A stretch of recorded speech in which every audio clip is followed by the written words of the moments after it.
Christmas പോലുള്ള ആഘോഷങ്ങൾക്ക് ചിക്കനും പോത്തും ഒന്നും ഇല്ലാതെ ചിന്തിക്കാൻ പോലും കഴിയില്ല അല്ലേ? എല്ലാ വർഷവും ക്രിസ്തുമസ് സീസൺ ആകുമ്പോൾ പക്ഷിപ്പനി, ആശങ്ക, ജാഗ്രത ഇങ്ങനെയൊക്കെ പറഞ്ഞുകൊണ്ട് മനുഷ്യർക്കാർക്കും ധൈര്യമായിട്ട് പേടിച്ചിട്ട് ചിക്കൻ കഴിക്കാൻ പറ്റാത്ത അവസ്ഥയാണ്. ഇത് വർഷങ്ങളായി തുടരുന്നു. പക്ഷേ ഇതൊക്കെ ആ സമയത്ത് കഴിച്ചവർക്ക് അങ്ങനെ പക്ഷിപ്പനി വന്നതായിട്ട് അറിവുമില്ല അധികം. പക്ഷിപ്പനി എന്ന് കേൾക്കുമ്പോൾ ഒരാശങ്കയുടെയും ആവശ്യമില്ല എന്നാണ് ഹെൽത്ത് കൺസൾട്ടന്റ് ഡോക്ടർ രാജീവ് പറയുന്നത്. അതായത് ഇപ്പോൾ ഈ പക്ഷിപ്പനി സ്ഥിരീകരിച്ചാൽ, ഈ പക്ഷിപ്പനി വന്ന ഏതെങ്കിലും ഇപ്പൊ ഈ പറഞ്ഞ ജീവികളുടെ താറാവിന്റെ ഒക്കെ ഇറച്ചി കഴിച്ചാൽ സ്വാഭാവികമായിട്ടും അത് മനുഷ്യരിലേക്ക് പകരാനുള്ള സാധ്യതയുണ്ട്. അത് തന്നെയല്ലേ താങ്കൾ പറഞ്ഞത്? അത് ജീവനുള്ള പക്ഷികളുമായി അല്ലെങ്കിൽ ചത്ത പക്ഷികളുമായി നേരിട്ട് സമ്പർക്കമുള്ള വ്യക്തികൾക്ക് മാത്രമേ ഇത് പകരുകയുള്ളൂ.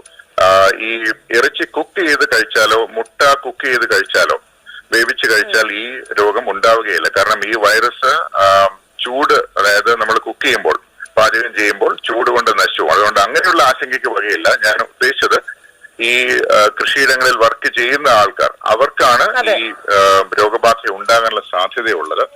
അതായത് കുക്കറിലാണെങ്കിൽ 120 ഡിഗ്രി സെൽഷ്യസിലാണല്ലോ ഭക്ഷണം പാകമാകുന്നത്. ഞാൻ കുക്കറിലാണ് ചിക്കനൊക്കെ വേവിക്കുന്നത്. അതിലാവുമ്പോൾ നന്നായിട്ട് വേവുകയും ചെയ്യും, വൈറസിന് പിടിക്കുകയും വേണ്ട. കുക്കറിലാണെങ്കിൽ ഗ്യാസ് കൂട്ടിയിട്ട് 6-7 അടി അടിക്കുമ്പോഴാണ് ചിക്കൻ വേവാറ്. പിന്നെ ഈ ചില ഇതിലൊക്കെ കാണാം, വീഡിയോയിലൊക്കെ 20 മിനിറ്റ് കൊണ്ട് വേവും, 15 മിനിറ്റ് കൊണ്ട് വേവും എന്നൊക്കെ. അതൊക്കെ എങ്ങനെ സാധ്യമാകുന്നു എന്നുള്ള ഒരു പിടി കിട്ടിയിട്ടില്ല. എത്ര ചെറിയ കഷ്ണമാണെങ്കിൽ പോലും അത് വേവുള്ളത് തന്നെയാണെന്നാണ് എനിക്ക് മനസ്സിലാക്കാൻ പറ്റിയിട്ടുള്ളത്. കുക്കറിലുണ്ടാക്കുന്ന ചിക്കൻ തന്നെയാണ് എൻ്റെ വീട്ടുകാർക്കും ഇഷ്ടം. ഞാനിപ്പോഴും ഓർക്കുന്നു, 10-18 കൊല്ലം മുമ്പ് ഇതുപോലെ പക്ഷിപ്പനി വ്യാപകമായി എന്നൊക്കെ പറഞ്ഞിട്ട് ചിക്കന് കിലോയ്ക്ക് 20 രൂപ വരെ താഴ്ന്നു വന്നു. വാങ്ങിക്കാൻ പറ്റുന്നവർ കുറേ മേടിച്ച് ഫ്രിഡ്ജിലേക്ക് വെച്ചു. അതൊക്കെ കഴിച്ചവർക്ക് ആർക്കും പക്ഷിപ്പനി വന്നതായിട്ട് അറിവില്ല കേട്ടോ. അന്ന് തൊടുപുഴ MLA ആയിരുന്ന PJ ജോസഫ് സാറ് ഇതിനെക്കുറിച്ച് ഇങ്ങനെ പറഞ്ഞിട്ടുണ്ടായിരുന്നു, കുക്കറിൽ വേവിച്ച് കഴിച്ചാൽ മതി. അദ്ദേഹത്തിൻ്റെ ഭാര്യ ഡോക്ടറായിരുന്നുകൊണ്ട് അവർക്ക് ഏകദേശം ഈ കാര്യങ്ങളൊക്കെ അറിയാലോ. അത് വലിയ വിവാദമായി തീരുകയൊക്കെ ചെയ്തായിരുന്നു. ഡോക്ടർ പറഞ്ഞത് കേട്ടില്ലേ? അപ്പോൾ പക്ഷിപ്പനിയുടെ ആശങ്ക വേണ്ടാണ് എൻ്റെ അഭിപ്രായം. ആലപ്പുഴയിൽ ഹോട്ടലുകൾ അടപ്പിച്ചു, ഭക്ഷണം കഴിച്ചുകൊണ്ടിരുന്നവരെ പോലും ഇറക്കി വിട്ടു എന്നാണ് പറയുന്നത്. ഈ പ്രത്യേകിച്ച് ചിക്കൻ, മുട്ട പോലും കൊടുക്കരുതെന്നാണ് ഓർഡർ. പെട്ടെന്നുള്ള ഒരു നീക്കമായതുകൊണ്ട് വ്യാപാരികൾ പെട്ടുപോയില്ലേ? അതുപോലെ ഭക്ഷണം കഴിക്കാൻ വേണ്ടി ചെന്നവർക്കും അതൊരു തിരിച്ചടിയായില്ലേ? വൻ നഷ്ടം തന്നെയായിരിക്കുമല്ലോ നേരിടേണ്ടി വന്നത്. ക്രിസ്തുമസിന് തൊട്ട് 2-3 ദിവസം മുമ്പാണ് ആലപ്പുഴയിലും കോട്ടയത്തുമൊക്കെ പക്ഷിപ്പനി വ്യാപകം എന്നൊക്കെ വാർത്തകളിൽ കണ്ടത്. അന്നൊക്കെ ഈ ചിക്കൻ കഴിച്ചവർക്കൊക്കെ വളരെ ആശങ്കയായിരിക്കും. എന്തിനാണ് ഈ അനാവശ്യമായ ആശങ്കകൾ പടർത്തുന്നത് അല്ലേ? ഇതിൻ്റെ പിന്നിൽ മറ്റെന്തെങ്കിലും നേട്ടം ഉണ്ടായിട്ടായിരിക്കുമോ എന്നൊന്നും അറിയില്ല. ഹോട്ടൽ വ്യാപാരികൾക്ക് മാത്രമല്ലല്ലോ, പക്ഷി കർഷകർക്കും വളരെ നഷ്ടമുണ്ടാക്കുന്ന സംഗതി തന്നെയാണല്ലോ ഈ പക്ഷിപ്പനി എന്നൊക്കെ കേൾക്കുമ്പോൾ തന്നെ.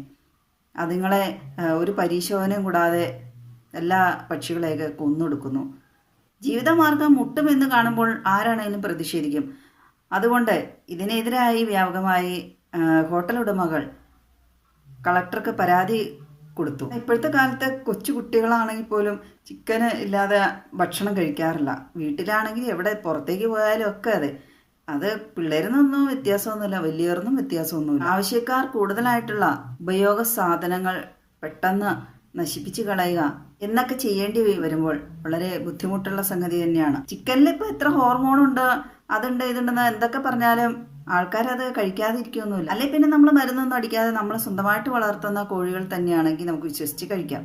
അന്യ സംസ്ഥാനങ്ങളിൽ നിന്ന് വരുന്ന ചീത്ത ചിക്കനൊക്കെ കഴിച്ച് ഭക്ഷ്യവിഷബാധ ഉണ്ടാവുന്നു. ഈ നാട്ടിൽ പക്ഷിപ്പനിയാണ് എന്ന് പറയുമ്പോൾ ഇവിടുത്തെ പക്ഷികളൊക്കെ കൊന്നൊടുക്കുകയും പിന്നെ അന്യ സംസ്ഥാനങ്ങളിൽ നിന്ന് പക്ഷികൾ ഇങ്ങോട്ട് ഒഴുകുകയും ചെയ്യും. ഈ നാട്ടിലുള്ള പക്ഷി കർഷകർക്കും അതുമായി ബന്ധപ്പെട്ട മറ്റുള്ള ഉപജീവനം നടത്തുന്നവർക്കും ജീവിക്കേണ്ടേ? ഞാൻ ആലോചിക്കാറുണ്ട്, പക്ഷിപ്പനി എന്ന് പറഞ്ഞിട്ട് പക്ഷികളെ കൊന്നൊടുക്കുന്നു, പക്ഷികളെ മറ്റുള്ള സംസ്ഥാനങ്ങളിൽ നിന്ന് വരുത്തുകയും ചെയ്യുന്നുണ്ട്. എന്തുകൊണ്ടാണ് അതിൽ ഹോർമോൺ കുത്തിവയ്ക്കുന്ന പക്ഷികളെ വേണ്ട എന്നൊന്നും വെക്കുന്നില്ല? ഹോർമോണാണോ? തൂക്കം കൂട്ടാൻ എന്ത് മരുന്നാണ് കുത്തിവയ്ക്കുന്നത്? അതൊന്നും ഇല്ലാത്ത കോഴികൾ മതി നമ്മുടെ ഈ നാട്ടിൽ എന്നൊക്കെ തീരുമാനിച്ചാൽ കുറച്ചുകൂടെ നല്ലതായിരുന്നു എന്ന് എനിക്ക് തോന്നുന്നു. ആ ഡോക്ടർ പ്രത്യേകം പറയുന്നുണ്ട്, നല്ല ചൂടിൽ പാകം ചെയ്ത് കഴിച്ചാൽ അതൊന്നും ഏൽക്കുകയില്ല വൈറസ് ഒന്നും. എന്തുകൊണ്ട്? പക്ഷിപ്പനി എന്ന് പറയുമ്പോൾ ഈ ഒരു ഭാഗവും കൂടെ അധികം ആയിട്ട് ആരും പറയുന്നില്ല. കൂടുതൽ ആശങ്കയിലേക്കൊക്കെ പോകുന്ന ആളുകൾ. പക്ഷിവിഭവം മാത്രമല്ലല്ലോ നമ്മൾ ക്രിസ്മസ് പോലുള്ള അവസരങ്ങളിൽ കഴിക്കുന്നത്. മറ്റ് ജന്തുക്കളുടെയും ഇറച്ചി വിഭവങ്ങൾ നമ്മൾ കഴിക്കാറുണ്ട്. പന്നിപ്പനി എന്നത് പിന്നെ പന്നി ഉപയോഗത്തെ സൂചിപ്പിക്കുന്നതായതുകൊണ്ട് ആ ഒരു രോഗം വരുമെന്ന് പറയുന്നു. പക്ഷേ മറ്റുള്ള ജന്തുക്കളുടെ മാംസം ഉപയോഗിക്കുന്നതിന് ഇന്ന രോഗം വരുന്നു എന്നൊന്നും പറയുന്നില്ല. ആ ജന്തുക്കൾക്കുള്ള കുളമ്പ് രോഗം എന്തുകൊണ്ട് മനുഷ്യർക്ക് വരും എന്ന് പറയുന്നില്ല. പോത്ത് പോലുള്ള ജന്തുക്കളും പുറത്തുനിന്ന് തന്നെയാണല്ലോ കൂടുതലും വരാറ്. പിന്നെ പന്നി ഈ നാട്ടിൽ തന്നെ കൂടുതൽ ഉൽപ്പാദിപ്പിക്കാറുള്ളത് കൊണ്ടായിരിക്കാം ഒരുപക്ഷെ ഈ പക്ഷിയെ പോലെ തന്നെ പന്നിപ്പനി എന്നും പറഞ്ഞുകൊണ്ട് സീസൺ ആകുമ്പോൾ തുടങ്ങുന്നത്. എന്ത് ഭക്ഷണം കഴിച്ചാലും ആശങ്കപ്പെടാതെ കഴിക്കുക എന്നാണ് എനിക്ക് പറയാനുള്ളൂ. നമ്മൾ ചില ഭക്ഷണം കഴിക്കുമ്പോൾ അയ്യോ അത് പറ്റും ഇത് പറ്റും എന്നൊന്നും ഓർത്ത് കഴിക്കാതിരിക്കുക. എന്തായാലും നമുക്ക് വരാനുള്ള വഴി തങ്ങൂല. നമ്മുടെ മാനസിക വ്യാപാരങ്ങളാണ്. ചിലപ്പോൾ നമ്മൾ ഇന്ന ഭക്ഷണം കഴിച്ചാൽ ഇന്ന സംഭവിക്കും എന്ന് വിചാരിച്ച് കഴിച്ചാൽ അത് സംഭവിക്കുമായിരിക്കാം. നിന്റെ വിശ്വാസം നിന്നെ രക്ഷിക്കട്ടെ എന്നല്ലേ